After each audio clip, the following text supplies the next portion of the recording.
Calvinis Ebenezer, Indonesia paling timur, Irian Jaya.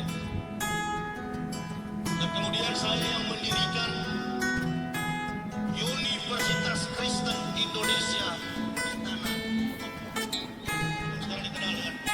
Saya berjabat jadi itu sebagai rektor. Kenapa saya memeluk Islam? Jika ada orang bertanya apa argumen, apa alasan, apa statement bayarnya memeluk Islam, saya katakan bahwa hanya dua kalimat, dua argumen. Yang pertama, saya tidak masuk Islam, Islam yang masuk saya. Satu. Dan yang kedua, saya manusia hidup di dunia ini punya batas waktu. Lakul mauta wa hayyatan liyabluwakum ayyukum ahsanu amala. Saya mengotak-atik Al-Quran kurang lebih 8 tahun. Kalau hanya muslim salah-salah, boleh kita bertaruh siapa yang lebih paham soal Al-Quran. Saya membuka dalam surat Al-A'raf yang menegaskan tentang wibawa, akhlak, kegiatan daripada Islam, bukan agama Islam. I understand to the word we live in. Saya paham, wali kota bicara tadi saya paham. Saya paham, maksud beliau saya paham. Lompatan logika orang yang diberi petunjuk oleh Allah seperti bayi pintar melihat sesuatu. Artinya apa yang beliau bicarakan itulah yang saya perjuangkan. Mengapa?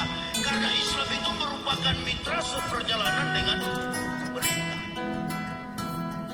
Kalau orang paham Al-Quran, kalau orang berjuang atas nama Islam, bukan organisasi Islam, itu saya tak peduli orang bilang dari mazhab apa. Saya mazhab Quran, mazhab hadis. Orang kunut, saya ikutan kunut. Karena kunut menurut para pemikir Nahdlatul Ulama, kunut adalah doa. Orang tidak kunut, saya juga tidak kunut. Mengapa? Karena tidak kunut tidak masuk neraka. Gitu. Ada lagu dangdut bilang begini, cukup sekali aku merasakan kegagalan cinta. Jadi tidak mau kafir kedua kali, men. Cukup sekali. Islam, saya bukan mu'alaf, bukan. Kalau mu'alaf itu baru pada tingkat A, Ba, Ta, Sa, Ja, Ha, Ho, itu. Baru Iqra 1. Saya pelajari Islam 8 tahun, baru masuk. Dan bukan melihat sikap orang Islam, bukan. Kalau saya hanya melihat sikap Muslim, Allahu Akbar. Barangkali nggak Islam sampai hari ini. Saya pernah membaca riwayat Rasulullah. Rasulullah waktu diberi gelar Nabi oleh Allah, lalu beliau mendapat jabatan pula dari kelompok kaumnya. Apa? Al-Amin. Artinya dalam bahasa Arabnya, orang yang dapat dipercaya. Nah, kalau saya masuk Islam melihat orang Islam di Indonesia, itu Al-Amin Nasution belum bebas dari penjara. Allahu Akbar, la ilaha illallah. Memang ilmu saya cuma Allahu Akbar. Saya kan pembicara di Kristen, saya kan orator juga di Kristen. Dulu pendeta Kristen, sekarang pendeta Islam. Amin ya robbal alamin. Makanya tadi kan Pak Kiai bilang, Pak Yahya di sini banyak orang Kristen. Loh, memang harus ada orang Kristen. Karena kalau tidak ada orang Kristen, percuma Allah membuat neraka kalau nggak ada isinya. Allahu Akbar, la ilaha illallah. Jangan pendeta kelas Jawa Tengah. Pendeta kelas Jawa Tengah terlalu kecil, lompatan logikanya jauh sekali. Pendeta kelas dunia, Terry Jones, you come here to Indonesia here. Datang ke Indonesia. Kita debat secara terbuka di depan forum dua komunitas, Islam dan Kristen. Qul amara ar-rabbi bil qis wa aqimu wujuhakum inda kulli masjidin wad'uh mukhlisina lahuddin kama ba'da akum ta'u. dan Tuhanku menyuruhku untuk menjalankan keadilan. Qis, hadapkanlah muka wajah dirimu ketika sujud menyembah kepada Allah. Sebagaimana Dia telah menciptakan kamu, demikian kamu akan kembali kepadanya. Jadi yang akan kita bicarakan pada saat ini adalah tentang bukan agama. Di dalam momen HBI, Hari Besar Islam, ketika ada tausiah, ketika ada dakwah, tabligh akbar, dakwah akbar, ceramah, berarti kita tidak bicara soal agama. Kita bicarakan tentang khalaqal mauta wal hayata liyabluwakum ayyukum ahsanu amalan. Hidup dan mati manusia itu bagaimana? Itu loh.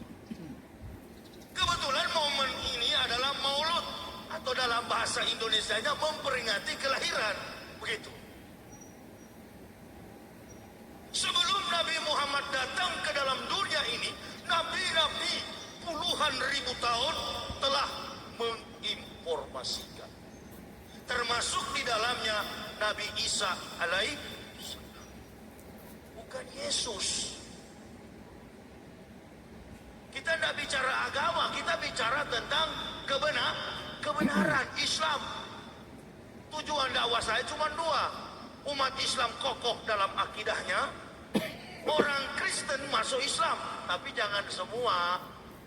Karena kalau semua sudah masuk, siapa yang di neraka, men? Kan begitu. Nggak boleh.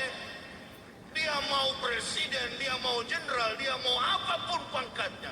Saya tidak pernah mundur sejengkal pun dalam dakwah Islam. Mengapa? Karena ini bukan perintah Kiai NU, bukan perintah Kiai Muhammadiyah. Yang saya jalankan adalah keadilan dari Allah Subhanahu wa Ta'ala. Saya masuk Islam 11 Oktober tahun 2006. Sampai detik ini saya demi Allah, wallahu bikulli syai'in alim, tidak pernah istirahat keliling Indonesia bicara soal kebenaran Islam. Sebentar ini saya pulang untuk memenuhi jadwal besok malam Maulud di Bekasi. Dari Bekasi saya kembali ke Surabaya, happy wedding service. Bukan, itu undangan event organizer. Saya kan ustadz liar, bukan ustadz terhormat. Bekas kafir untuk apa dihormati? Allahu Akbar. Saya masuk Islam tidak cari popularitas, karena memang sudah terkenal sampai ke tingkat dunia. Saya masuk Islam tidak cari uang, tidak cari harta, karena memang gaji saya ratusan juta. Bukan rupiah gaji saya. Gaji saya dari Jerman, from Stuttgart. Pusat gereja Protestan, Jerman. Pusat gereja Katolik, Roma. Pusat gereja Pantekosta, The Bethel Pinkastrom, Belanda. Saya orang Manado asli kafir, begitu. Tidak peduli. Ini yang namanya jihad. Ini yang disebut jihad. Bicara kebenaran, jangan pakai bela. Saya ceramah di mana-mana, saya katakan umat Islam jangan bela jihad saya, cukup doain. Orang seperti saya kalau mati dalam pertarungan pembenaran Islam secara intelektual, itu tempatnya surga langsung. Allah Subhanahu wa Ta'ala yang berfirman, walau ana ahlal kitab amanu wa taqaw lakafarna anhum sayiatihim wala adkalnahum jannatin na'im. Sekiranya ahli-ahli kitab, artinya pendeta atau pastor, begitu, to the point, mau beriman bertakwa kepada kami, kata Allah, maka kami hapuskan kesalahan-kesalahan mereka, lalu menempatkan mereka pada surga yang penuh kenikmatan. Nabi Muhammad sebelum datang ke dunia, Nabi Isa sudah bilang, Nabi Isa bukan Yesus. Injil bukan Bible. Orang Islam dan Kristen di Indonesia ini terkadang salah. Ketika orang bicara Injil, ketika orang bicara Isa, dia pikir Isa dan Injil itu Kristen. Mana pakar profesor Kristen dan Islam, mana yang bisa membenarkan Bible Kristen itu Injil? Sini, kita uji. Inilah kitab suci Kristen. penuh dengan data kepalsuan. Orang Kristen nggak salah, orang Kristen itu nggak salah. Nggak salah, sekali lagi saya katakan nggak salah. Karena surga dan neraka itu hak prerogatifnya Allah.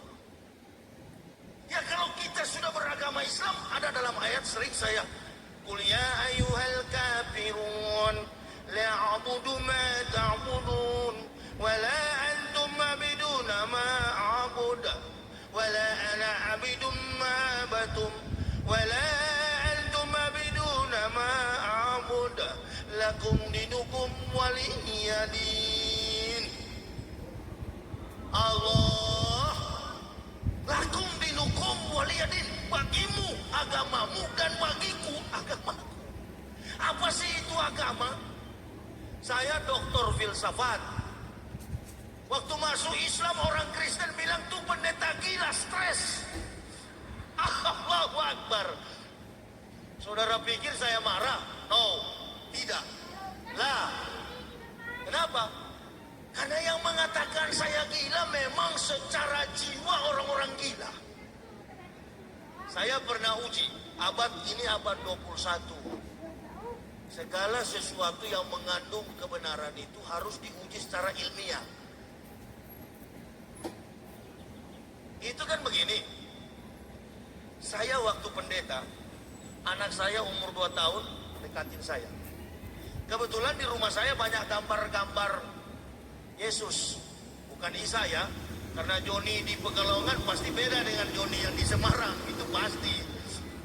Mari kita belajar filsafat. Melawan argumen Kristen nggak boleh dengan Al-Quran. Al-Quran itu bukan kitab pembanding. Al-Quran itu adalah kitab yang meluruskan yang bengkok-bengkok di dunia ini. Jadi begini, anak saya tanya, Pak, mana Tuhan? Kebetulan di depan rumah saya, di depan gambar dinding rumah saya, memang ada Yesus yang begini, ada yang dipeluk.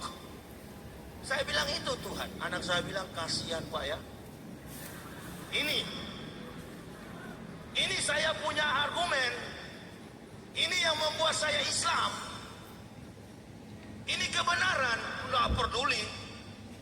Paling kalau saya sudah pikir, kalau masuk penjara karena kebenaran paling 5 tahun. Yang penting bukan seperti respon Bawengan, kan begitu orang Manado yang goblok itu. Masa dia fitnah Islam, Allahu Akbar. Ini terkadang di kelompok minoritas juga nggak tahu diri. Kita umat Islam jangan berjuang dengan kekerasan fisik. Itu sudah terjadi di Umar bin Khattab. Al-Quran menegaskan, kecuali diajak perang, baru kita perang. Ada perintah dari kepala negara perang, kita perang. Kalau enggak, jangan. Pursuer, bertarung dengan urat saraf. Itu yang paling pas.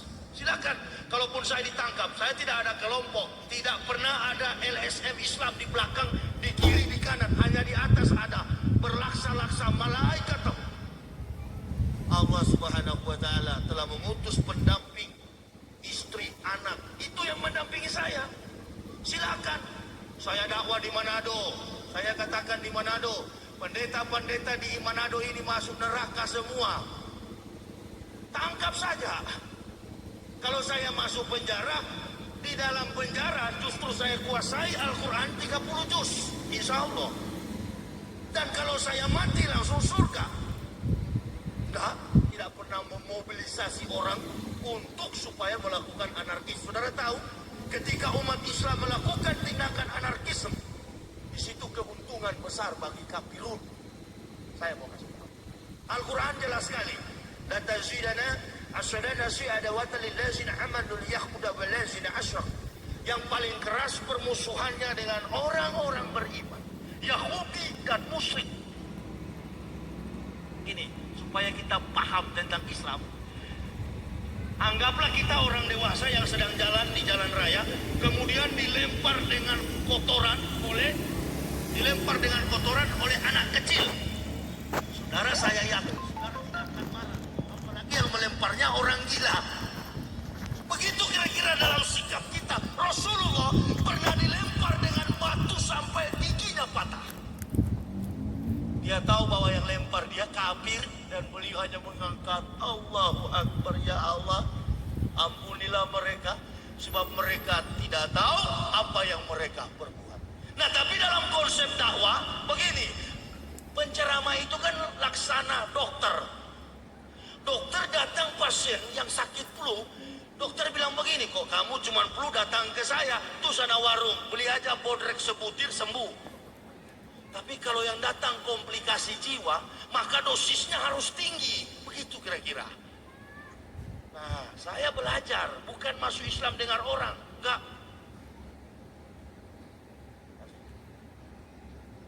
Saya masuk Islam bukan dengar orang. Makanya saya paling disiplin dalam hidup ini. Ada mualaf-mualaf yang masuk Islam. Saya tanya, masuk Islam kenapa antum? Oh, saya mimpi Pak Yahya. Mimpi apa itu? Mimpi ketemu Nabi Muhammad. Saya bilang, kalau ente masuk Islam mimpi, besok juga ada yang murtad dari masjid, ditanya pendeta, kenapa masuk Kristen? Mimpi Pak Pendeta. Mimpi apa? Ketemu Yesus. Artinya sama kuat.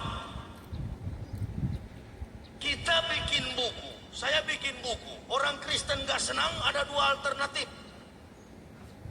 Tuntut saya secara hukum karena negara kita negara hukum. Orang Islam jangan bela. Yang kedua, kalau nggak mampu dengan hukum, cari pendeta di Indonesia ini yang paling jago, dianggap qualified oleh Kristen, bukan di masjid, bukan di gereja, di Istora Senayan Jakarta kita debat secara terbuka, hadirkan orang Kristen dan Islam. Itu.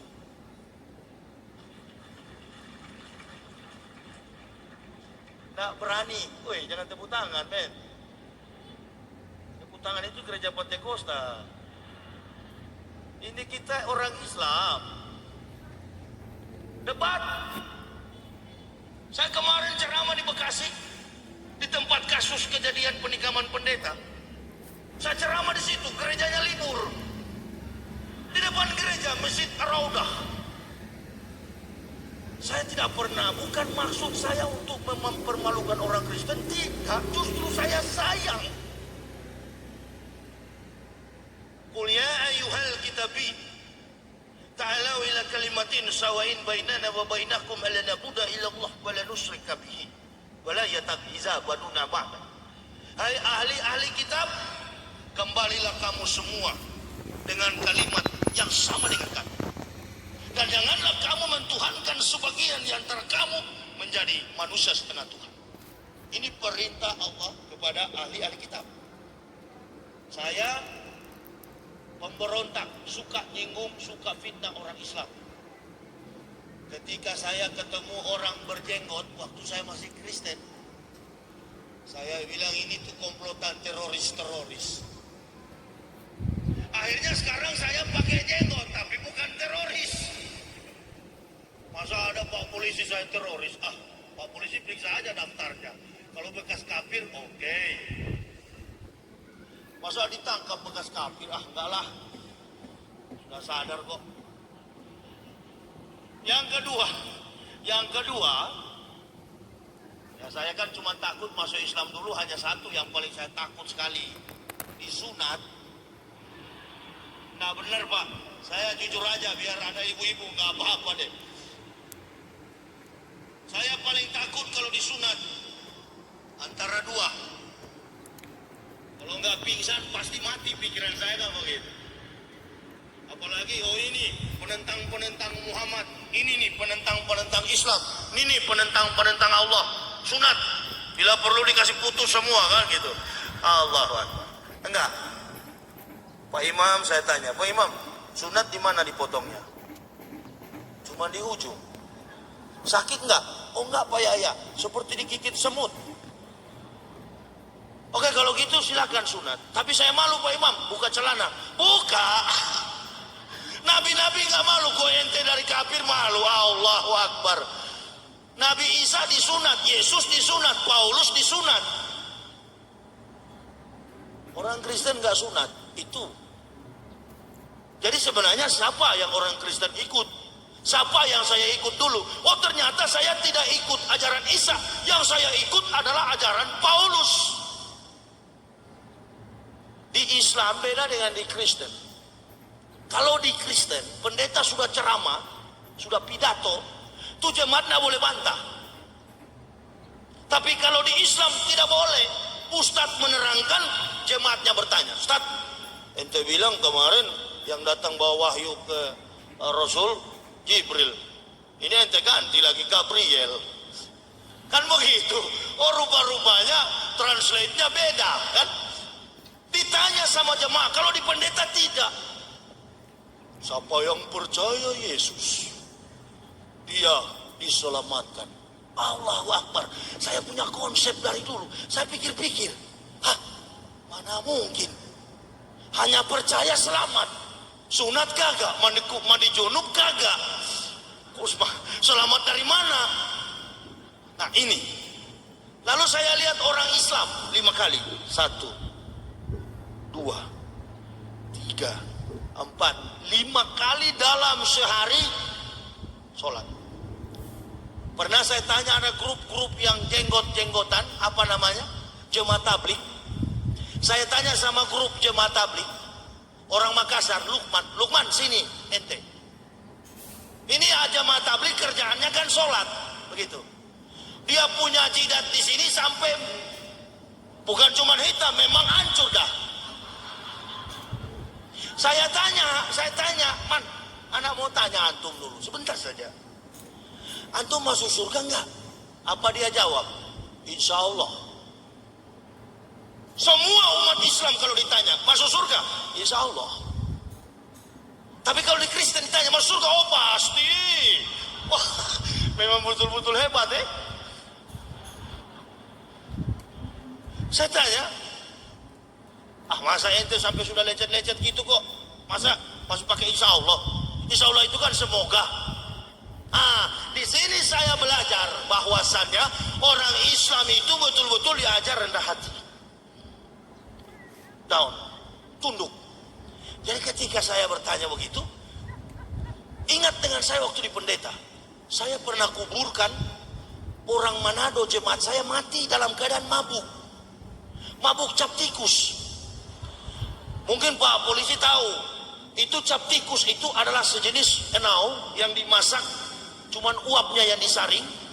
Makanya di Manado itu biar polisi dan tentara banyak juga alatnya rusak karena terpengaruh, terkontaminasi dengan kafir di Manado sana.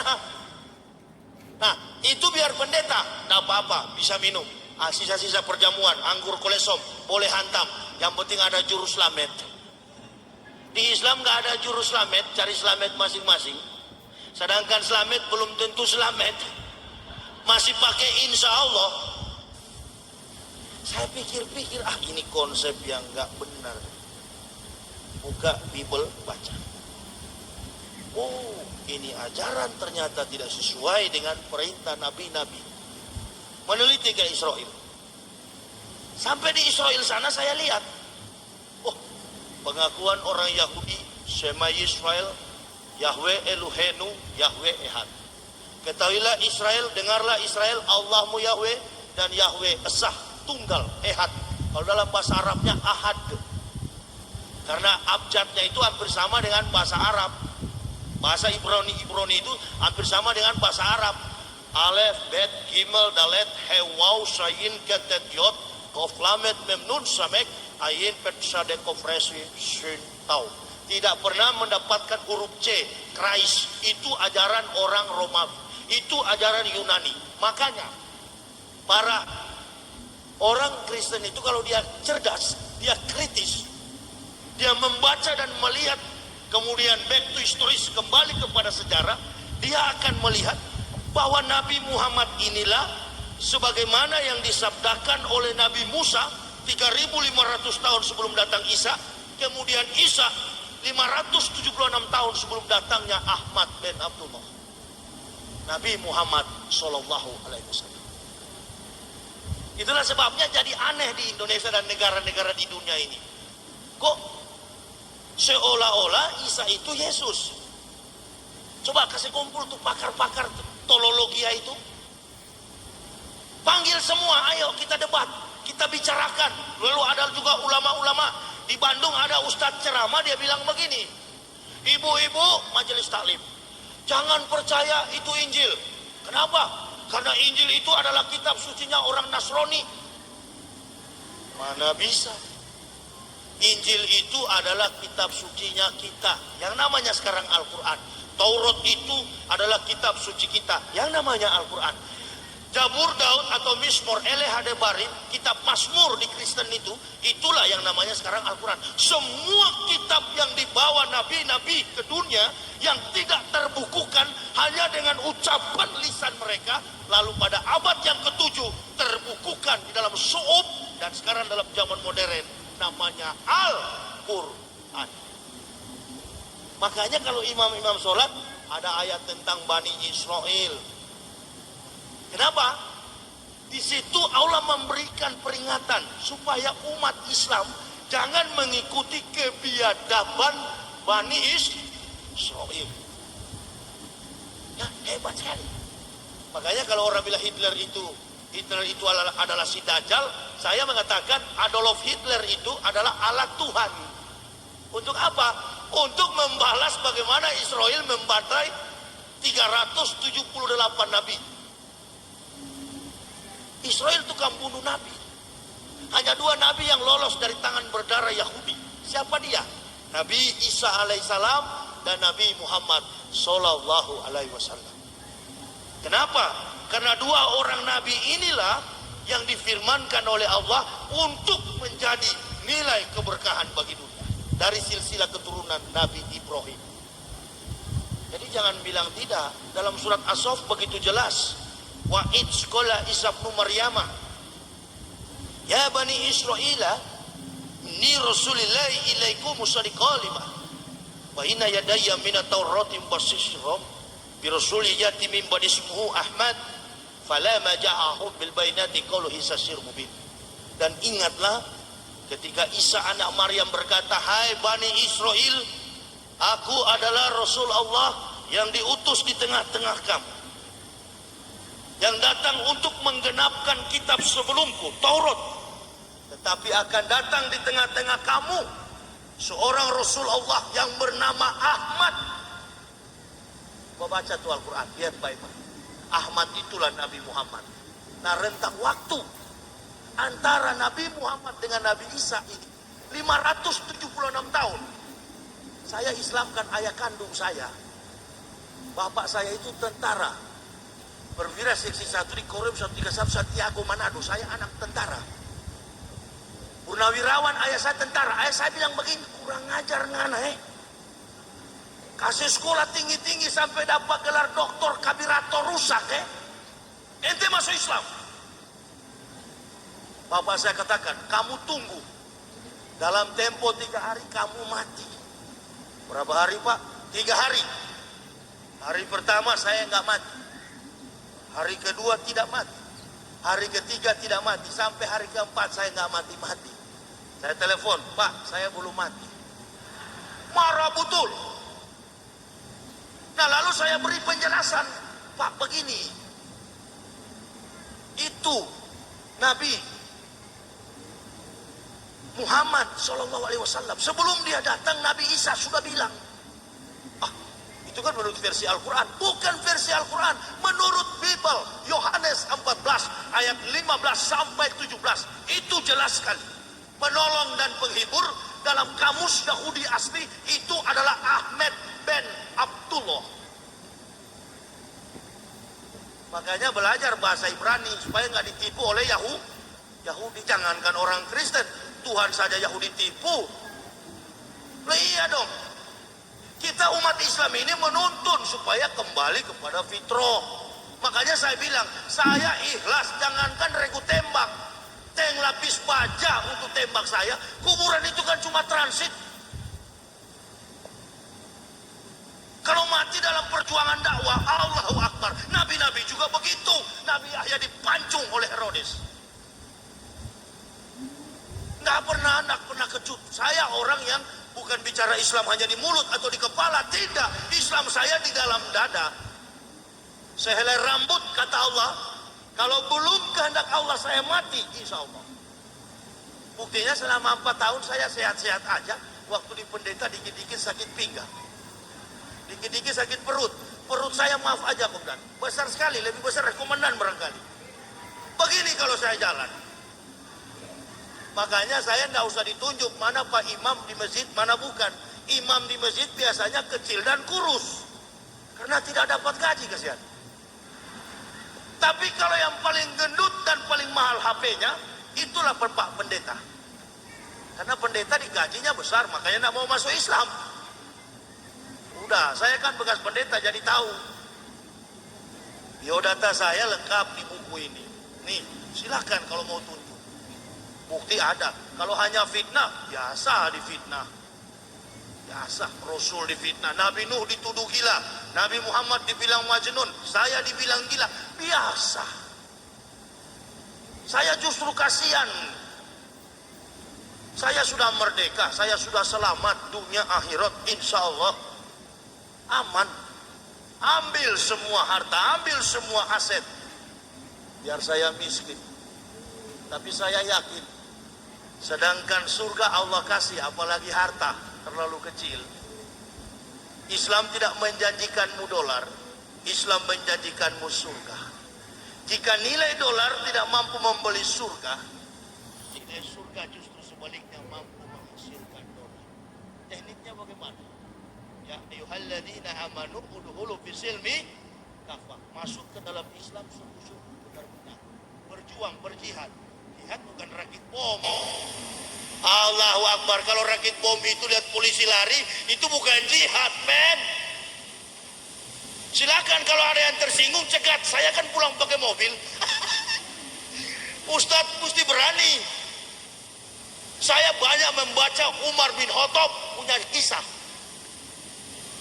Allah senang kalau pejuang-pejuang Islam itu mengikuti zaman. Islam itu kan bukan agama yang stagnasi. Bukan agama yang gampang diputar-putar oleh kafir. Bukan. Bukan. Tapi Islam itu adalah agama yang dewasa. Yang mampu membaca realita. Dan kemudian tidak hanyut oleh realita. Islam begitu. Nabi Muhammad tidak pernah mengecap pendidikan formal.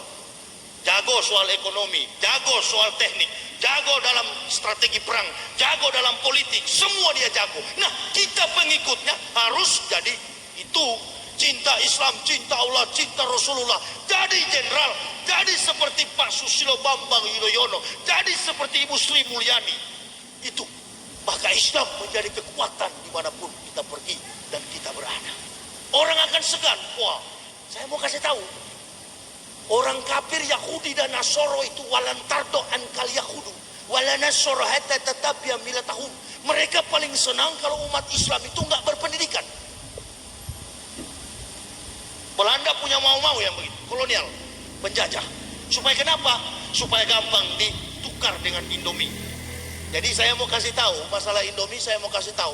Orang yang murtad dari Islam bukan karena Indomie, memang dirinya suka murtad. Indomie itu kan ada cap, ada tulisan Arab halal.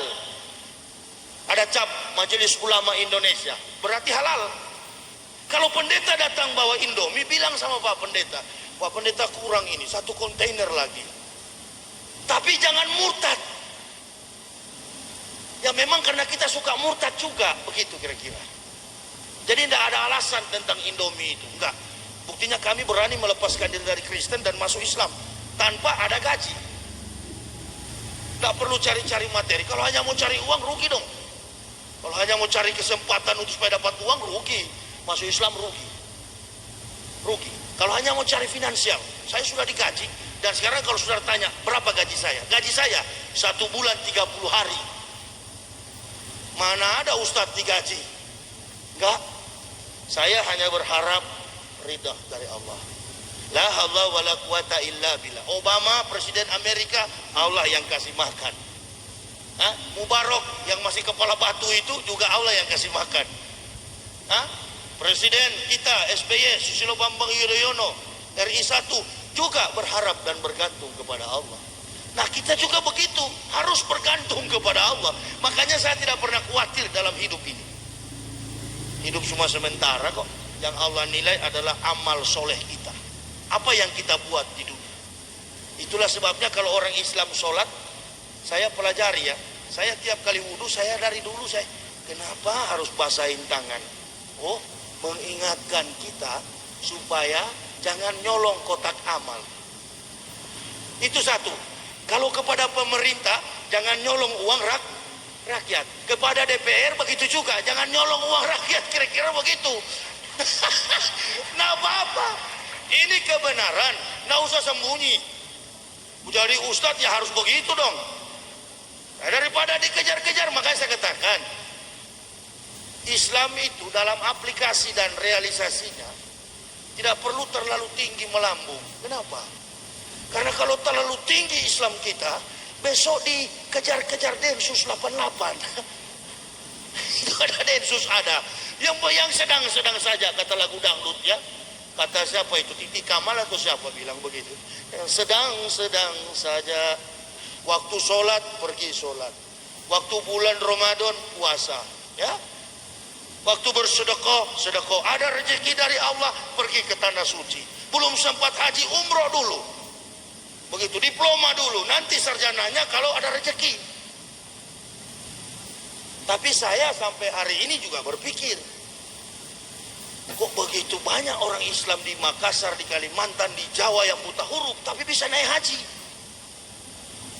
Loh kok masa ada yang dia alasan, oh karena miskin, bisa dimurtadkan Kristen.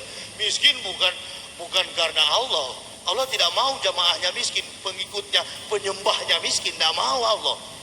Saya punya satu keyakinan, waktu saya masuk Islam, teman saya pendeta Imbir dan pendeta Andris Chu katakan begini, pikir apa? Ente yang pikir. Kalau masuk Islam, kamu dipecat, habis gaji. Kamu masih muda ya. Pikir dulu, karena kamu terlalu banyak belajar filsafat, makanya kamu gila. Saya masuk Islam, saya katakan tidak. Saya harus masuk Islam. Kamu kalau masuk Islam pasti tidak punya gaji lah. Dan jabatanmu pasti diambil orang. Oh silakan.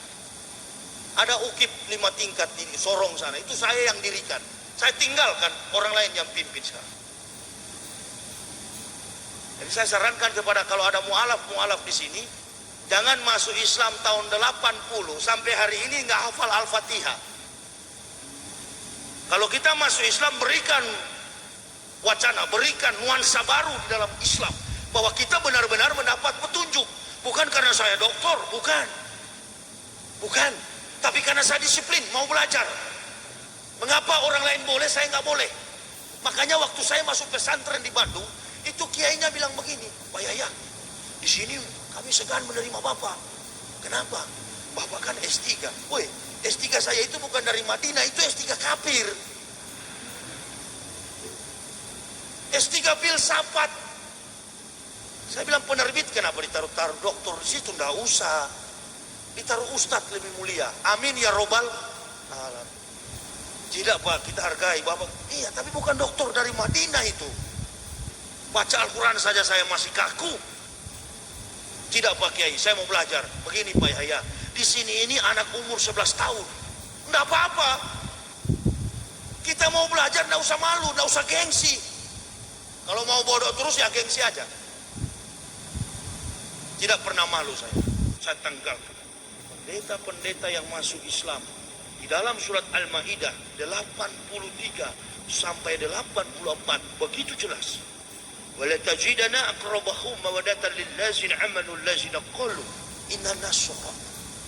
Jadi bi anna minhum qisasina wa rubbana wa anahum la yastaghfirun, dan tidak menyombongkan diri. Wa idza zami'u ma unsila ila rasul ra'yunahum tafidu minad dam mimma arakum minal haqq yaquluna rabbana amana faktubna ma'as syahidin. Mereka tidak menyombongkan diri, dan lihatlah mata mereka mencucurkan air mata dan mengakui kerasulan Muhammad. Waktu Nabi Muhammad dapat wahyu, pada waktu itu belum ada kiai, belum ada ustadz, baru satu muslim. Calon Islam baru satu, muslim baru satu, Nabi Muhammad. Belum ada kiai pada waktu itu. Datanglah Siti Khadijah mengatakan kepada Rasulullah, mari pergi ke paman kita. Siapa pamanmu? Pendeta Waroka bin Nawfal. Pendeta Waroka membuka kitab Taurat Musa. membuka Injil Isa, membuka Zabur Daud, dan mendapatkan inilah Ahmad, Nabi Muhammad yang kami tunggu-tunggu, yang telah dinubuatkan, dirisalahkan puluhan ribu tahun oleh seluruh nabi-nabiullah. Langsung dikatakan oleh Pendeta Waroka bin Naufal, inilah nabi yang kami tunggu. Sudah, saya sudah cukup sampai di sini. Biar dicabut nyawa saya oleh Tuhanku, aku sudah melihat nabi yang terakhir.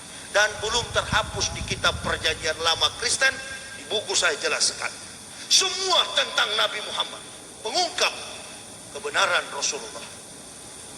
Profesor-profesor di Manado, bekas mantan dosen saya, mengatakan begini, ya, kamu kalau sudah masuk Islam, tolong jangan dibongkar-bongkar rahasia gereja. Astagfirullahaladzim.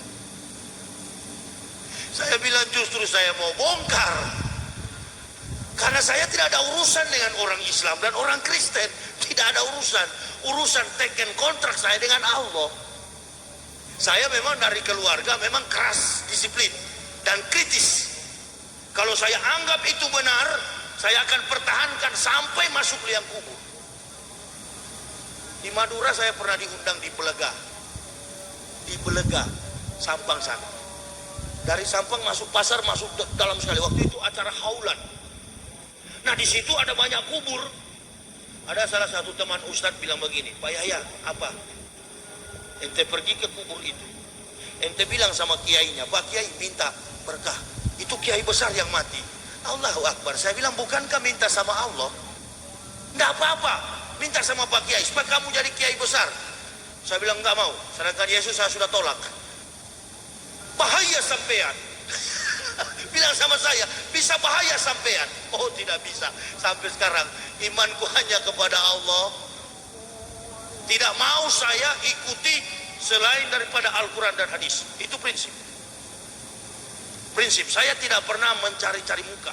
Saya suka yang namanya kebenaran, saya angkat. To revive the truth, to bury the patient. Mengangkat kebenaran dan menguburkan segala yang tidak benar. Pertarungan ini nilainya nanti mati. Kemarin saya lihat Ibu Haja Ainun Habibi, waktu dia mati tidak bawa harta, cuma dibungkus dengan kain kapan, padahal bukan main hartanya Pak Habibie di Jerman. Nah, pada waktu saya pendeta, teman saya Lambertus pendeta mati, dasi kupu-kupu, jas all England, sepatu pentofel mengkilat. Pokoknya ditotalin deh, dari ujung rambut sampai kaki 27 juta. Begitu dikuburkan, ya sudah, itu kan akan sama dengan muslim-muslim KTP mampir dulu, dansa dengan malaikat maut di neraka sana. Itu makanya pakai jas. Saya biar saja lahir telanjang, mati dibungkus kapan, yang penting masuk surga. Jadi kalau orang tanya kenapa masuk Islam, ya karena mau masuk surga. Hidup cuma sementara kok. Apa? Saya bukan masuk barisan keras. Kalau saya pakai jenggot bukan berarti saya dibagi barisan keras. Bukan. Saya buka hadis, Rasul sholat, kemudian melihat ada sahabat si fulan yang bergelantungan bidadari di jenggotnya. Bukan berarti saya ikut-ikutan masuk grup ini, grup itu. Enggak. Nanti kalau Islam sudah diganggu di satu negara, lalu diminta oleh kiai-kiai, mana pemuda-pemuda muslim yang siap perang, insya Allah saya juga angkat tangan. Itu baru kita perang dengan satu sop, dengan kelompok. Tapi kalau hanya di Indonesia ini, saya mau kasih tahu, orang-orang kafir itu paling senang kalau umat Islam berbuat anarkis. Supaya kenapa? Supaya panjang khotbahnya Pak Pendeta di gereja. Jadi enggak usah, jangan ditanggapin. Itu kan hanya beberapa, lalu setelah terjadi kita dengan kita diadu. Saling sesama muslim saling menuduh, padahal dalam Al-Quran dan hadis sudah jelas sesama muslim itu tidak boleh saling menuduh, seperti memakan bangkai saudaranya. Jadi nggak perlu, tenang. Generasi muda belajar pintar-pintar. Dan ada kelompok 1-2 orang datang, ente lempar bom, ketemu bidadari 12 di sana, nggak benar itu. Mau masuk surga muslim yang sholat, yang tidak sholat, yang puasa, yang tidak puasa, yang namanya muslim masuk surga. Cuman prosesnya beda. Yang sholat memang langsung. Yang tidak sholat yang di belakang-belakang pohon-pohon sana itu. Itu pasti itu. Yang masuk masjid nggak mau di depan, maunya di garis belakang. Nah itu surganya agak mampir sedikit. Nanti sudah babak belur, sudah benjol-benjol baru masuk. Ini kan maulid, jadi mengenai sikap Rasul itu kita harus tunjukin. Ya, Gayus Tambunan, Allahu Akbar. Ini orang Kristen atau Islam, tapi di televisi dikasih tunjuk sholat. Saya pernah ingat tahun lalu, saya bikin tablik akbar di Gorontalo, di Manado. Waktu itu sekdanya nama Haris, sekarang di penjara tuh sekda. Saya bikin ceramah tentang akhlak maulid. Pulang saya ke Bandung, 1 bulan kemudian ditangkap Komisi Pemberantasan Korupsi. Padahal bukan main nasihatnya. Ternyata kedapatan korupsi anggaran daerah. Sudah. Saya bilang memang orang-orang hanya pintar berbicara, istilah kita NATO. No action, talk only. Hanya tahu bicara, tidak bisa berbuat. Jadi jangan kita bergantung, makanya saya sarankan kepada umat Islam, jangan bergantung kepada pemerintah, bergantunglah kepada Allah. Pemerintah itu banyak yang dia urus, anaknya, cucunya, rumah tangganya. Yang membantu tugas pemerintah ya kita. Apalagi dikenal oleh dunia bahwa kita ini muslim sedunia. Terbesar. Bagaimana kita tunjukkan akhlak kita? Jeffrey, Yo, lo puasa gak sih? enggak dong. Saya kan non-muslim. Oh iya, nah ini pas nih pertanyaannya nih. Lo lebih senang disebut non-muslim apa kafir? Non-muslim. Emang apa bedanya apa? Nggak tahu, gue ngerasa kafir tuh kayak kata-katanya negatif ya gitu. Kasar kenapa? Gini, kalau di Islam itu kan kalau yang di luar Islam itu sebutnya kafir. Cuma mungkin gini deh, gue sering lihat kayak orang-orang yang tidak menerima perbedaan itu menyebut itu tuh dengan kayak enteng banget gitu loh, kayak. Jadi di mata gue kayak kasar tuh kata-kata. Oke, berarti kan itu adalah stereotype lo kan? Nah, ya gue tanya sama lo nih, memang lo sendiri tahu nggak kafir maksudnya kasar kenapa? Nggak tahu sih jujur, gue juga kayak, gue pikir tuh kayak kasar kedengerannya gitu doang sih. Nah, ini gue mau mematahkan stereotype ini. Lo sendiri sebenarnya kan, ya oke lah, non-muslim gitu, lo sendiri juga nggak tahu kan arti kafir itu apa kan? Iya. Nah, mindset kan? Mindset. Nah. Gara-gara kayak ngelihat orang-orang yang kayak pada kalau misalnya lagi pada ngomel-ngomel gitu kan, kayaknya gampang banget keluar kan. Nah, Oh gitu. jadi sebenarnya tuh kita tuh diadu domba, Jeff. Iya benar. Ada dalang provokatornya. Gue juga salah sih, kagak nyari-nyari dulu lagi. Berarti gue panggil kafir aja ya. Ya boleh lah. Kalau lu dijelasin gini gak apa-apa gue dipanggil kafir. Tapi tergantung cara pemanggilannya juga sih, Der. Iya, paling mulai besok lo gue panggil Fir gitu. Ganti nama dong gue.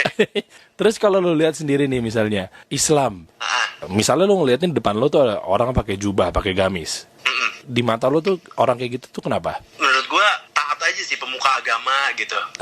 Kalau jenggotan? Kalau jenggotan kepercayaan. Maksudnya apa tuh? Gue nggak tahu, tapi yang gue tahu kebanyakan yang muslim gitu mempertahankan jenggot, tapi gue sebenarnya nggak ngerti buat apa. Oke, bener ya. Sini gue bahas ya. Agama lo apa? Katolik gue. Katolik. Berarti Tuhan lo adalah? Yesus, Allah, sama. Menurut lo ya? Beda. Oke lah, Yesus Tuhan lo berarti kan? Yoi. Tuhan lo jenggotan nggak? Yang lo anggap Tuhan itu jenggotan nggak? Jenggotan sih, iya jenggotan. Kenapa lo nggak jenggotan? Ya, kalau di agama gue ada keharusan sih. Lah, berarti lo nggak cinta sama Yesus dong. Kalau gue kan menganggap dia adalah Nabi Isa, maksud gue. Sekarang gue tanya, Nabi Isa itu siapa? Tuhan lo kan, Nabi Isa Tuhan lo kan. Bukan dong. Pendalaman agamanya kurang baik. Iya, Nabi gue lah. Lah yang lo anggap Yesus itu adalah Nabi Isa. Maksudnya kalau di gue adalah hanya seorang Nabi. Gitu. Oke, paham. Paham ya? Nah, oke gini. Sebagian orang lihat jenggotan itu berarti mungkin apa menurut di mata lo? Ya taat agama, kepercayaannya gitu. Nggak radikal. Enggak sih. Soalnya gue melihat banyak banget teman-teman gue yang juga memutuskan mengumpulkan jenggotnya, termasuk lu, Der. Dan menurut gue fine-fine aja gitu, gak radikal buat gue. Nah, ini berarti kan terpatahkan juga kan. Tapi lu pernah denger nggak kalau yang namanya jenggotan itu di luar sana, wah dia teroris radikal. Ada nggak yang segelintir masuk ke kuping lu, ada nggak kayak gitu? Ada. Dulu, zaman dulu banget tuh, sempet gue denger. Oke, terus apa yang ada di pikiran lo? Dulu sebelum gue kenal pikiran yang belum terbuka ya kasarnya. Itu gue berasa kayak jenggotan tuh ngapain sih gitu, kayak apa sih, kayak teroris gitu kan. Nah, berarti oke. Stop. Tahan dulu ya. Berarti kalau lu memiliki stigma jenggotan teroris, berarti lu secara nggak langsung bilang Tuhan lu teroris.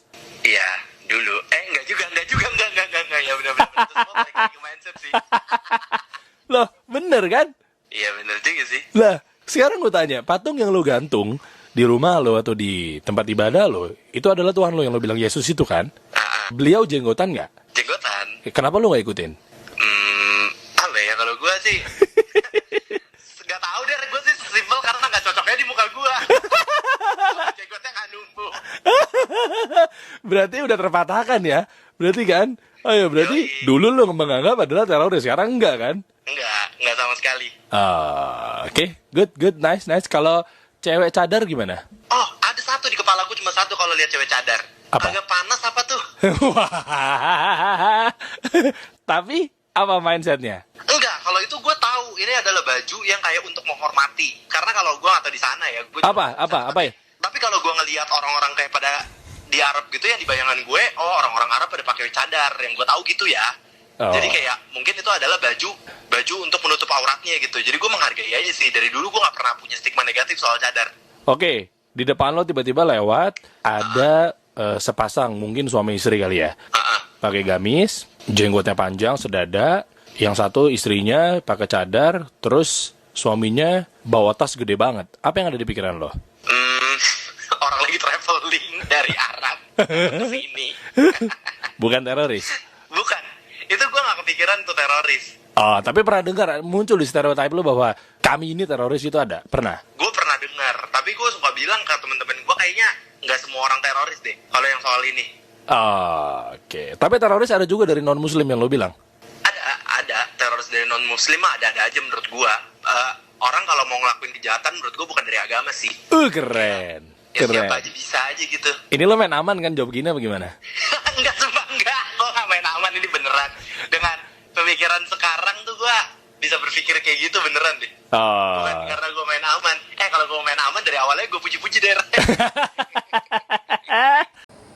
Bagaimana kita tunjukkan sikap kita? Seperti saya waktu di Kristen. Walaupun saya masih pendeta, ada sisa-sisa perjamuan, anggur kolesom itu kan alkohol 5%. Saya masih minum. Itu. Dan masih banyak pendeta-pendeta yang begitu. Di Sangir sana, di Irian Jaya sana, masih begitu. Itulah sebabnya kalau orang Kristen bilang saya gila, orang Kristen bilang saya stres, itu pendeta gila, saya tidak marah. Karena waktu saya masih pendeta ditanya mana Tuhan, itu di dinding. Waktu saya masuk Islam 7 bulan di Bandung, saya tanya sama orang gila, mana Tuhan? Dia tunjuk ke atas. Jadi kira-kira siapa yang gila? Saya tunjuk ke dinding atau gila yang tunjuk ke atas? Nah berarti waktu saya masih pendeta, sayalah yang gila. Jadi yang tepat tuduhan terhadap kami bukan gila. Alap di dunia ini yang masuk Islam bukan gila. Kami baru sembuh dari gila, begitu. Jadi saya tidak pernah marah. Tidak. Ketemu orang Kristen di mana-mana, mereka bilang itu Yahya. Naik pesawat, saya pakai sarung. Dakwah ke luar negeri, saya pakai sarung. Tidak pakai celana panjang, enggak. Saya di mana-mana pakai sarung.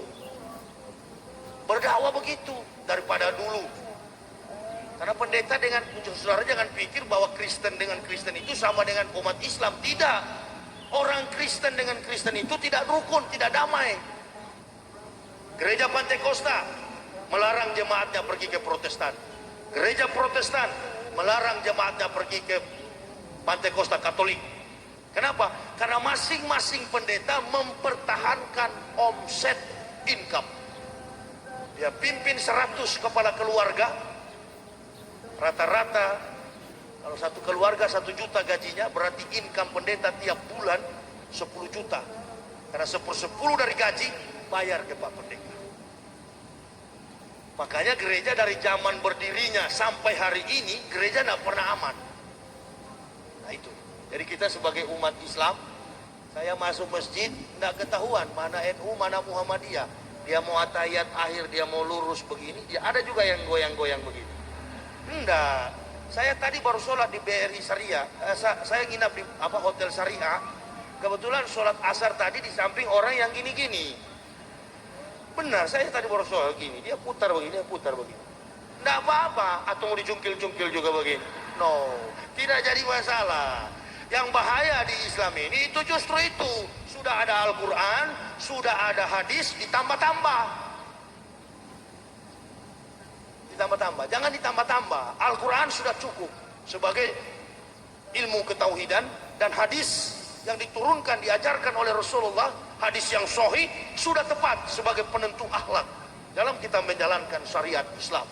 Jadi nggak usah lagi ada kitab ini, kitab itu, jangan. Ikuti pemerintah. Orang kunut, kita kunut. Orang nggak kunut, tetap aja nggak kunut. Nggak apa-apa. Yusuf Kala bilang cepat selesai, lebih cepat, lebih bagus, kan begitu. Cuman berkahnya memang kurang, itu aja. Iya, pasti itu, insya Allah. Ya, jadi saya dalam hal ini bukan NU, bukan Muhammadiyah. Saya adalah orang Islam. Dan saya berjuang berdakwah, tidak ada urusan dengan manusia, urusan saya dengan Allah Subhanahu wa Ta'ala. Mungkin Bapak kenal komisaris polisi di Polda, Husein, Kompol Husein. Pernah ngundang saya Pak ceramah di Polda Jatim. Beliau bisik sama saya, Pak Yahya, apa? Kalau ceramah di sini pelan-pelan. Kenapa Pak? Di sini banyak polisi Kristen. Saya tahu ente tidak ada nat kalau bicara. Oh iyalah, saya siap Pak Husein, pelan-pelan. Begitu saya ceramah, ya ini kebenaran. Saya katakan, polisi-polisi Kristen di Polda Jatim ini nanti kalau mati masuk neraka. Oh stop. Memang betul. Kenapa sih? Ini kan kebenaran. Apa urusannya? Silakan. Saya sudah katakan, silakan. Saya sudah siap menghadapi apapun resiko. Jamaah jangan bela, biar. Supaya orang tahu bahwa inilah kebenaran. Umar bin Khattab sudah tidak ada, tapi generasinya tetap ada. Kalau dia pakai pedang, saya tidak pakai pedang. Saya pakai akal, saya pakai ilmu, saya pakai sains, ilmu pengetahuan. Mari.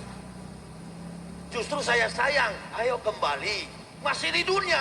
Karena kalau saya tidak sampaikan kebenaran ini, kalau saya mati, Allah katakan, hei, masih kurang. Mungkar, gak baik ya Allah. Nakir, gak baik ya Allah. Hajar tuh Muhammad Yahya. Ada yang dia sembunyi waktu dia berdakwah. Ini. Jadi tidak ada urusan dengan manusia. Bukan saya cari-cari muka sama umat Islam. Waktu saya ditelepon di masjid ini 7 bulan yang lalu, panitia membawa undangan ke rumah saya di Bandung.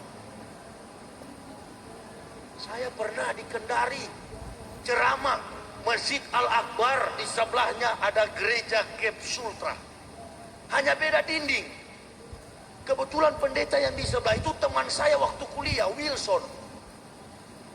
Saya bilang pendeta Wilson yang nonton saya ceramah itu masuk neraka. Wilson ketawa, hahaha.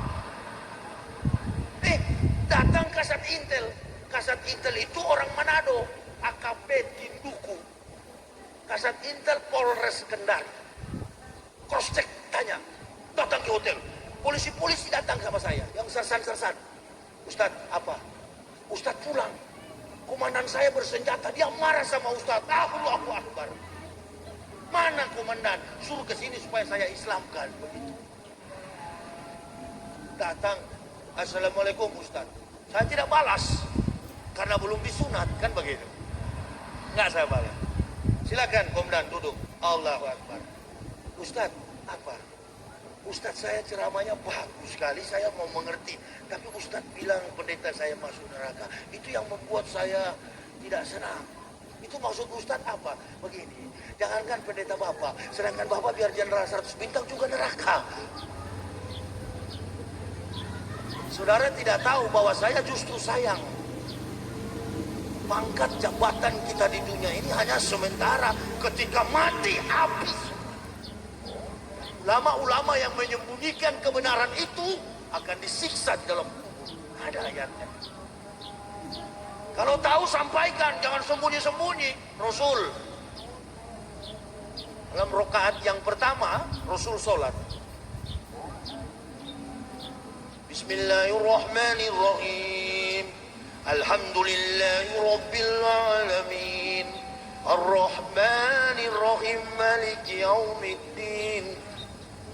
Iyyaka na'budu wa iyyaka وإياك نستعين اهدنا الصراط المستقيم صراط الذين أنعمت عليهم غير المغضوب عليهم ولا الضالين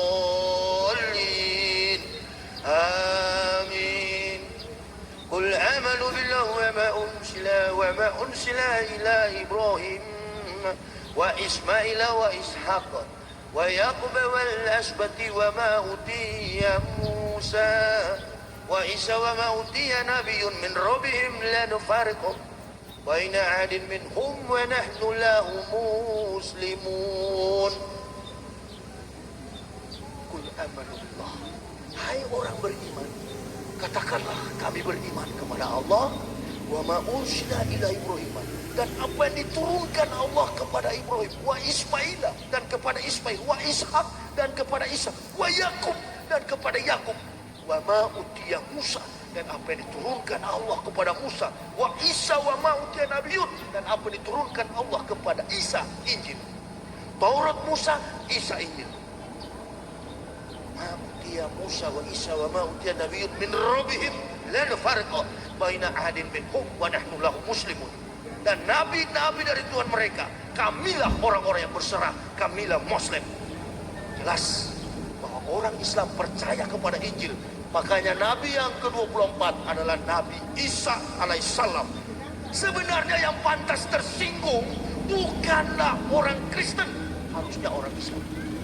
Kenapa? Karena Nabi kita, Nabi Isa. Saya mau kasih gambaran. Ada orang kulit hitam, rambut keriting, hidungnya besar, kulitnya seperti salon ini, hitamnya. Tidak, datang kepada Bapak Ibu saudara-saudaraku dan mengaku, saya orang Cina. Saudara percaya nggak dia orang Cina?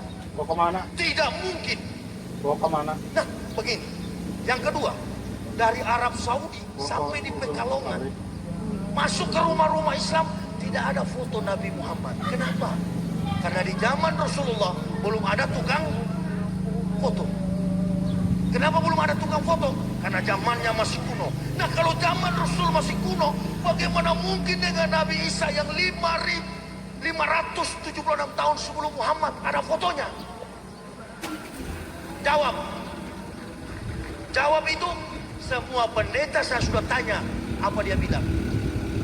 Kami tetap beriman.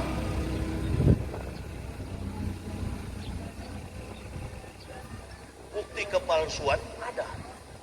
Nah, waktu saya masih pendeta, saya bilang begini, dengarlah firman Tuhan. Firman Tuhan bagaimana ini? Ada nabi yang, ada ayat yang belum sempat ditulis, lalu saya tulis di belakang. Nabinya belum sempat menulis, lagi mudik ke Jombang. Ada ini, bukan tidak. Ada, palsu ini semua. Kasihan orang Kristen, harus kembali. Harus kembali. Kebetulan kita ini satu bangsa, satu tanah air. Allahu Akbar. Allah akan mengubah nasib suatu kaum kalau sudah beriman kepada Allah. Amin ya robbal. Tujuan saya cuma itu. Kendati harus korban. Habis kalau habis. Islam ditegakkan, anak mati. Ditempatkan di tempat yang maha mulia. Apa yang mau dicari? Anak ketemu Pak Ketua DPRD, Pak Kiai, Pak Kapolres, saya ketemu di sana. Alhamdulillah. Wih, Assalamualaikum Pak ya. Oh, ternyata kita di Pekalongan sampai di surga sama-sama, Ben. Tapi yang tidak beriman, garis bawahi, Allah menghukum orang di neraka bukan karena berbuat dosa. Semua manusia di dunia ini baik kafirin maupun mukmin ada dosanya. Tapi Allah menempatkan manusia di neraka karena kafir, ingkar, mungkar terhadap Allah. Dan orang masuk surga bukan karena dia suci. Kesucian adalah milik daripada Allah semata.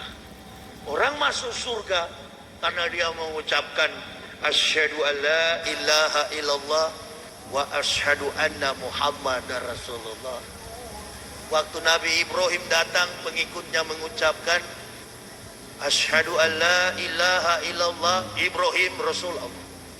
Waktu Musa datang, pengikutnya mengatakan, Asyhadu an la ilaha illallah, Musa Rasulullah.